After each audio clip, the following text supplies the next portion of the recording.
Hello and welcome to the Futures Lab. So we've already figured out last week how to change the number of suits in our card, the number of symbols that we can flip over.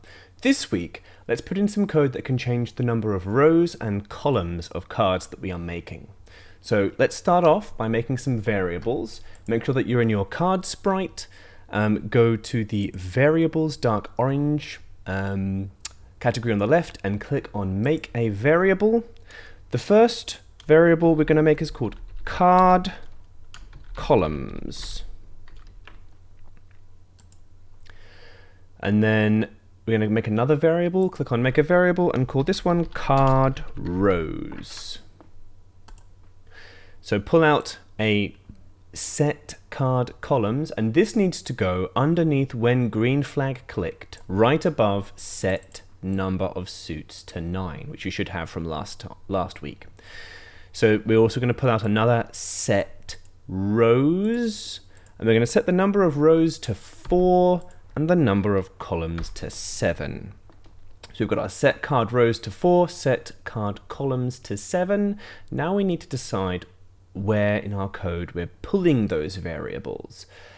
As it so happens, have a look at your define create cards code.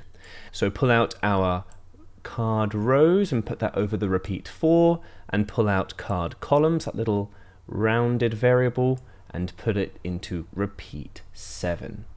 Okay, so now I've got repeat card rows, repeat card columns, and nothing should change. So when we run this again, yeah, it's still working. But if we were to change card rows to 3 and card columns to 6,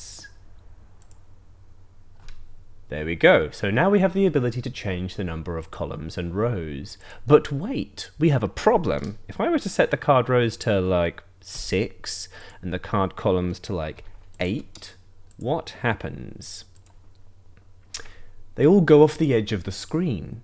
So what we need to do is we need to figure out a way for the code to divide up the amount of space it's got for its rows and columns, and then measure out where the card should be going accordingly. So let's change this back, card rows to 4 and card columns to 7 for now. And what we're going to do is we are going to go to My Blocks, the pink category. In the top left of the screen, we're going to click on Make a Block. And we're going to call this Calculate Measurements. So this is going to calculate the measurements of the space or gap between our columns and between our rows. So press OK and move this define calculate measurements off somewhere by itself with a bunch of space underneath it. We're going to come back to that. In the meantime, we need to make sure that we're actually running that my block. So go down to your when green flag clicked code, look all the way near the bottom where you've got create cards and create list. Before we create the cards, before we create the list, we are going to calculate the measurements. Put that in, drag that from the top left corner, put it in above create cards. Okay, that's all looking pretty good. So now what we're going to do is we are going to do some maths. So if you're familiar with coordinates, you will know that a scratch screen has 480 pixels going from left to right. There's 240 on the left side and 240 on the right side. And there's 360 going from top to bottom. 180 on the top half and 180 on the bottom half. So with that knowledge, we are going to divide up those pixels equally between all of the rows and between all of the columns. So let's go to variables, and we're going to make some variables to store our measurements in. So we're going to click on make a variable here, and we're going to call this first one, let's call it gap between columns. You can call it space between columns or something like that if you like. I'm just going to call it gap between columns because it's a little bit shorter, but hopefully it's still obvious what that is. And then we're going to click again on make a variable, and we're going to call this gap between rows. Okay, all seems good. Pull out set variable and put it underneath define calculate measurements, and we're going to click that variable and change it to gap between columns. Drag out our divide operator, that's fourth from the top, it's that slash. And then we're going to go to variables, we're going to get out card columns, put it in the second socket, and we're dividing up 480. So our gap between columns is going to be 480 divided by however many columns we have. So now right click and duplicate this whole line, but this time we are going to divide the gap between rows. We're going to set gap between rows as 360 divided by card rows. Okay, seems reasonable. So now it's going to do some maths and give us a number that tells us how much space is going to be between each column and how much space is going to be between each row. So what we need to do now is use that information.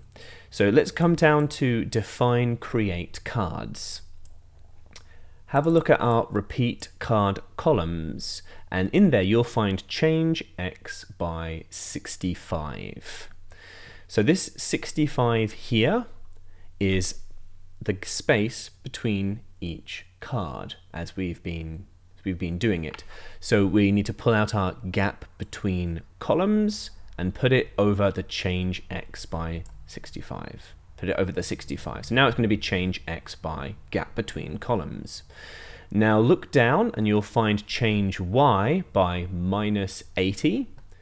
We want to put in our gap between rows. Now something's going to go wrong here.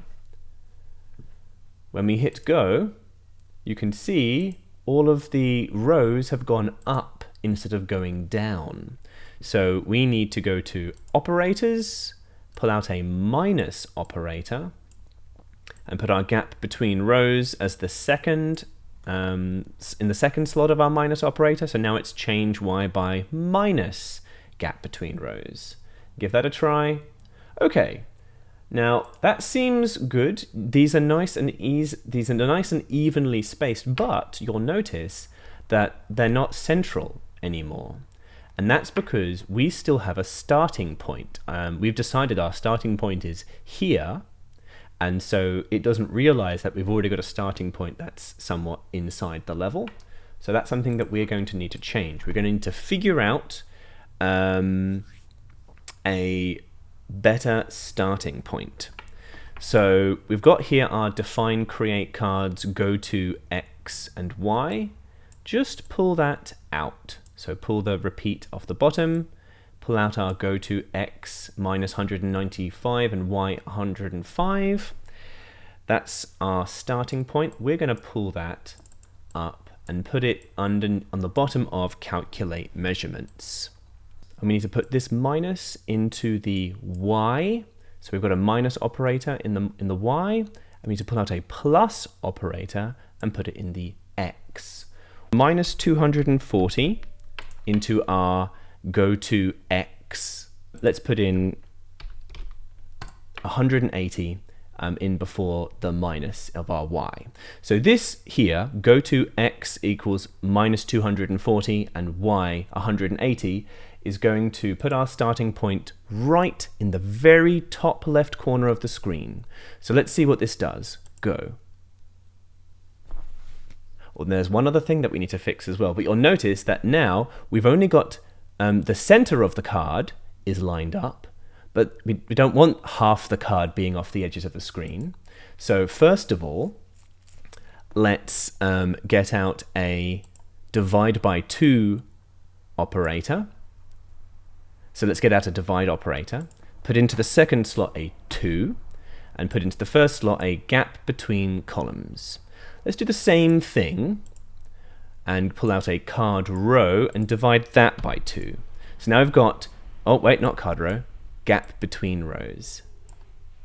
So now we've got a gap between columns divided by 2, and we've got a gap between rows divided by 2. So let's put our gap between columns divided by 2 into the second half of our go-to x minus 240 plus, and then let's put this into the second half of our y. So now let's give this a try, and that's a lot better, although I will get rid of these so we can see a bit better. So this first row is looking pretty good now, but this second row, you'll notice, is a little bit off.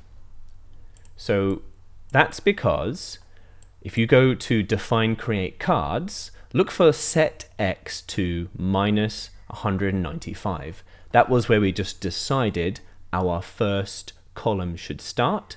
We need to adjust this. So what we're going to do is this here, this go to x, and this whole thing, if we duplicate, if you hover over the plus and duplicate, you've now got this. So just duplicate that and pull it down and drop it on top of your minus 195, and then just hit go. So now what we have is our cards are really evenly spread over the screen. So that looks really even. However, we have a problem, don't we? Our hearts are now being covered up.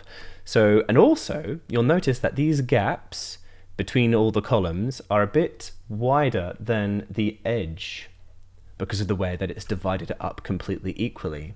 And it would look a bit nicer if we could bring a bit of a margin, a bit of a sort of a bit of a border around the edge, bring it all in a little bit. So for that, we're going to put in a little bit more into our code to create some nice margins around the edges of our screen. So have a look for your define calculate measurements. We're going to click on make a variable, and we're going to call this margin for top. So this is going to be the margin for the top of the screen. So press OK and pull out set and put this right underneath define calculate measurements. We're going to set the margin for top, and then we're going to click on make another variable. We're going to call this one margin for sides. This is going to be the margin for the sides of the screen.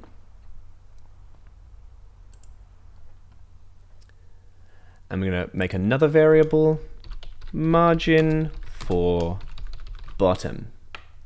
That's the bottom of the screen. So make sure you pull out a set margin for sides and a set margin for bottom. So we should have set margin for top, sides, and bottom. And for now, let's put in 45 as the margin for the top, and let's put in 8 for the margin for the sides, and 8 for the margin for the bottom. Now the brilliant thing is, once we're done with our code, we're going to be able to change these numbers until they're set the way you'd like them to be. We need to add in our margins into our calculations for the gap between columns and rows, and we also need to add in our margins for our starting position. So we need to take our margin for sides here, just pull that out, that variable, and then go to the green category operators and pull out a multiply operator. It looks like the little star. It's third from the top. Put our margin for sides into that, because we're going to times this by 2, because we've got 2 sides, the left side and the right side. Okay, so now what we're going to do is we're going to pull out a minus we're going to put in 480. And then we're going to get this whole thing, margin for sides, and put it next to, in the second slot of our minus operator. Now this whole thing here, this we're going to drop on top of the 480 for our set gap between columns.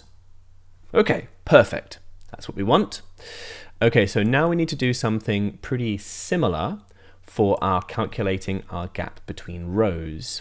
So we're going to get out a minus operator, and we're going to get out another minus operator. Now put this one inside the other, so we've got something minus something minus something. Seems good. So we're going to put in 360, because we're going to figure out our rows now. We're going to go to variables. We're going to pull out margin for bottom as the minus there, and then margin for top. So we've got 360 minus our margin for the bottom of the screen, minus our margin for the top of the screen. Drag this whole thing and put it on top of the 360 of our set gap between rows. Now we need to update our starting position for everything. We need to get out another plus operator. We're going to type in minus 240, and we're going to go to variables and pull out a margin for sides and put this whole thing over our go to x, and specifically over that minus 240. Drop that in like here.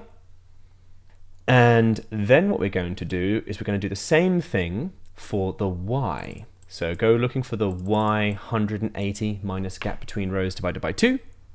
Then we're going to go to operators. We're going to pull out a minus, should be. Yep. We're going to type in 180 into the first there. We're going to go to variables, and we're going to get our margin for the top and put it in the second. Take this whole thing and drop it over the 180. So there's just one more thing that we need to do, and that is we've got our set, if we could look for define create cards, we've got our set x to minus 240 plus gap between columns divided by 2. We just need to copy this whole thing from our go to x. Make sure you get this whole thing and bring that down as well. We could, whoops, don't want it to go in there.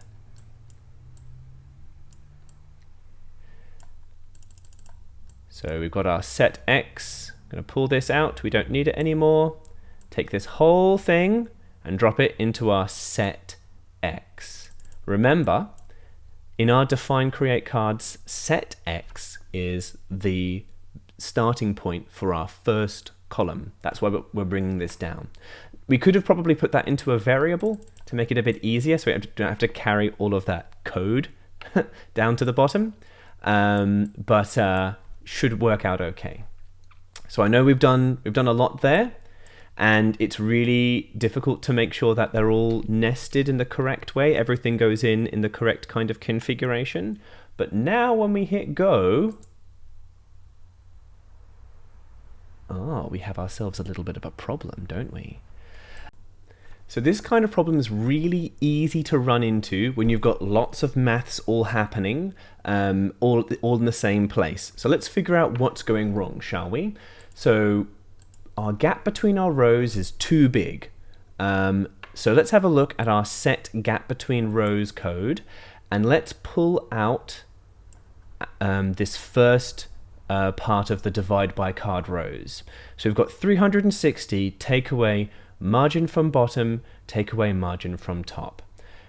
So without getting too complicated, if you've done some more advanced maths, you'll see what the problem is here. It's to do with the order in which when you are doing the taking away.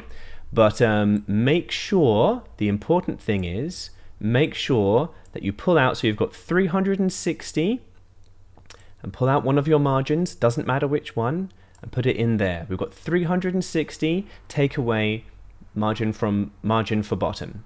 Then take this whole thing, 360, take away margin from bottom, and put it in the first slot of the other take away, the other minus. There's other ways of solving this problem. So if you understand the maths, by all means, you can do it in a slightly different way. Take this whole thing and put it in that 360 divided by card rows. Okay, moment of truth. Fingers crossed. Hey, and it's all working now. So that's pretty good. So, happy with that?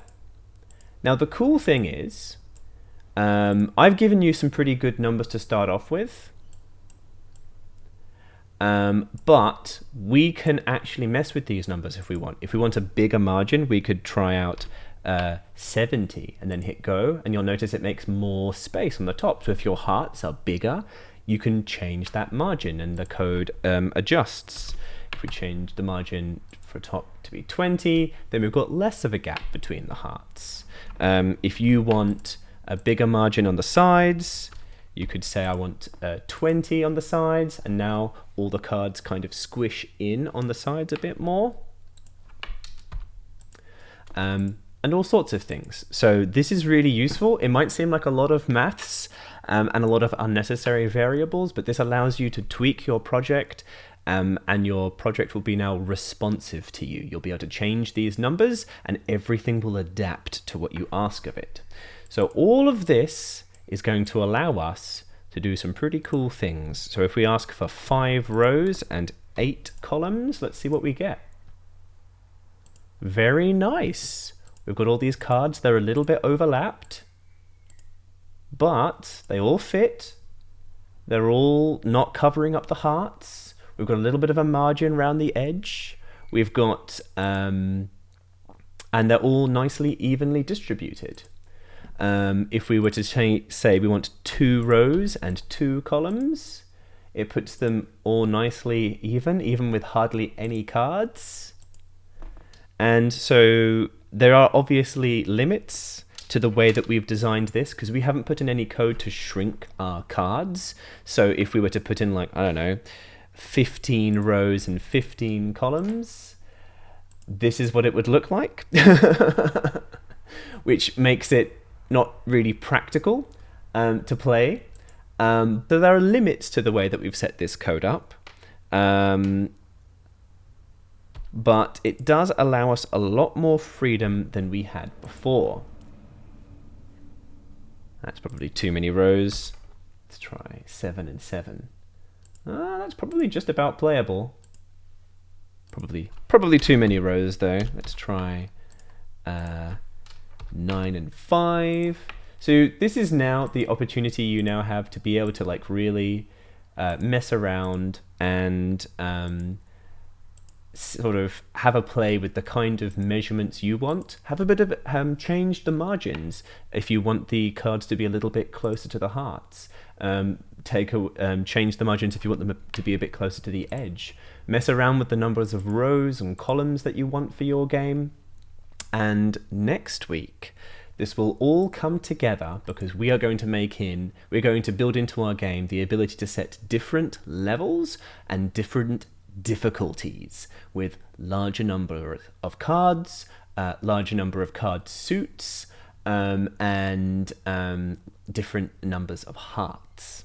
So I know it was a bit of a hard one this week. If you get stuck, just make sure that your Scratch project is shared. Let me know where I can find it on the Scratch site, and then I'll take a look, help you out. I'm really looking forward to setting different difficulties with you guys next week. As always, subscribe to see the next episode. Leave me a comment if you've got any suggestions for things in this game you'd like to see or future games that you'd like me to do. I've got a really nice list so far of games people have asked me to do, and I'm really excited. So aside from that, stay awesome, be cool to each other, and take care of yourselves. We'll see you next time, ninjas.